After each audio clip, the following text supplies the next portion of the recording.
This is Lori Valone with Doggone Good Consulting. Together with Suki, Loki, and Isaac, we bring you Doggone Basics, a series of short videos to help you learn Power Platform or to refresh your knowledge on selected components. Today's topic is connections and data sources. So let's dive in. First, let's understand the difference between a connection and a data source. A connection is a description of how to get the data from a data source. And there are individual connections for all the different types of data sources you might need to get: SharePoint, Excel, SQL Server. Some of them are very specialized, like a connector for Workday. So it depends on what type of data you are going to be accessing as to which connection you're going to need to include in your application. I'm going to focus on some of the more common connectors today: the SharePoint, Excel. We'll also talk about the Office 365 connector. Once you determine which connection you're going to use, depending on where your data is stored, then you'll need to determine exactly what data source you're going to need. So I might need multiple data sources in SharePoint, plus perhaps another one in Excel if I'm bringing data from Excel and loading it to SharePoint. So I may need more than one connector to be able to create any particular application. If that data resides on premise, I may also need to have a gateway which tells the application how to get to the data and get through perhaps any firewall that is required. We're not going to talk about gateways today, but just be aware that that potential exists.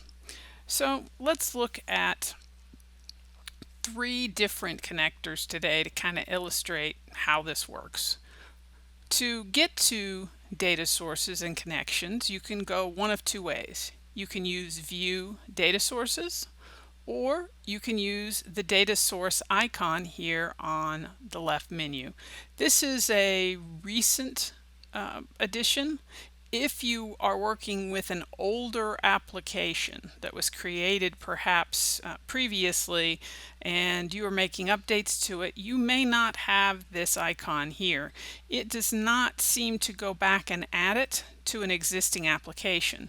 Some other additions here, like the advanced tools and the insert, those have been added to the left-hand navigation for older applications, but for whatever reason, data sources is not. So if you don't find it here, then go to View Data Sources, and the same, you're going to wind up in the same place.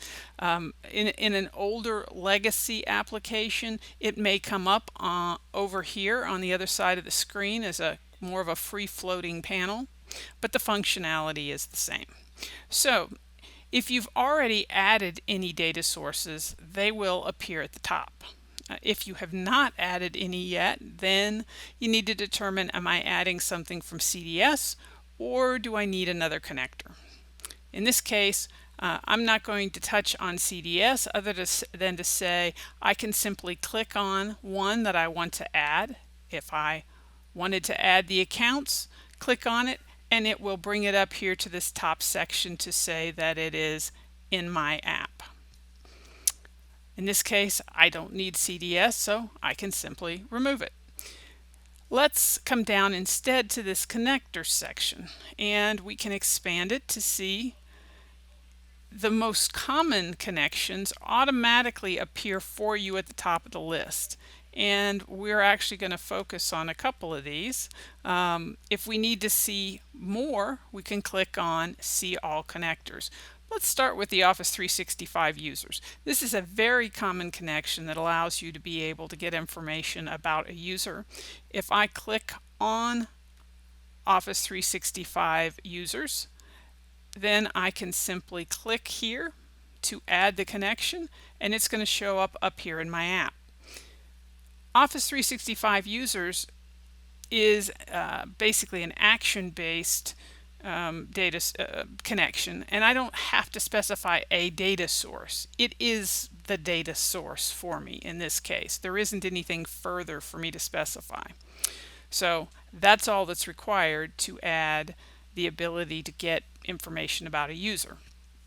Then I can just use it directly in my application. Next one that we'll talk about is Excel. Now, no, Excel's not one of the top 3, so I'll need to click on See All Connectors. And then it is right there at the top of the list, probably the next most common. I actually would have thought it would have been perhaps more common even than SQL Server, but that does not appear to be the case. So if I want to add Excel, I need to click on Excel, and then I need to go tell it what spreadsheet I want to use. So I've got one here that I'll take a look at. And once I've clicked on it, then it is going and looking in that sheet to make sure that I have a table. The connector only works with tables, and if your sheet does not have a table defined, then it's going to generate an error and tell you that it can't bring that in. In my case, it found a table that I had previously defined, and so I can specify, yep, that's the table that I want to use, and then connect to that data source. So now it's going to add the Excel table 1 as one of the data sources in my app. I'll be able to use that to feed a gallery or to do operations on. Maybe I need to load that to SharePoint. So let's make SharePoint our third and final data source. Now that I've expanded these connectors, I'm going to have to go and hunt for SharePoint, but things have become easier with the addition of the search box here, so I don't have to hunt anymore. I can just start typing in what I'm looking for. There's SharePoint. I can click on it. I click on my connection because I have an existing definition of a connection here. I could add another, but I can simply use this one that already exists. And then it's going to go out and look and see what SharePoint sites are present in that particular location. And in this case, I have 3. So let's pick this one here in the middle. And here are the lists that exist within that site.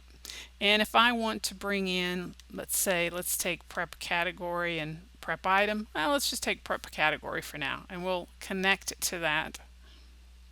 And it's going to show up over here in my list of data sources that are available. It knows where that is and which connection it's associated with.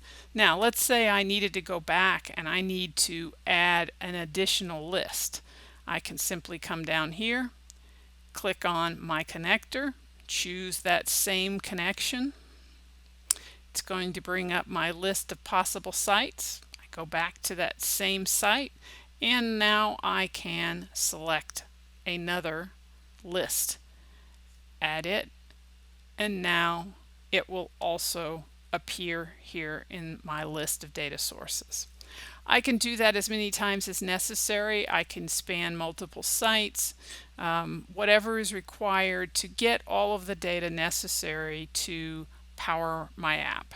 At any point, if I decide I don't need one, I can come back and simply remove it and remove the connection from my app, which makes it just a little lighter weight. So I would recommend, if you find you don't need a particular data source, to go back and clean it out so that you don't wind up having unused connections sitting around that might degrade your performance.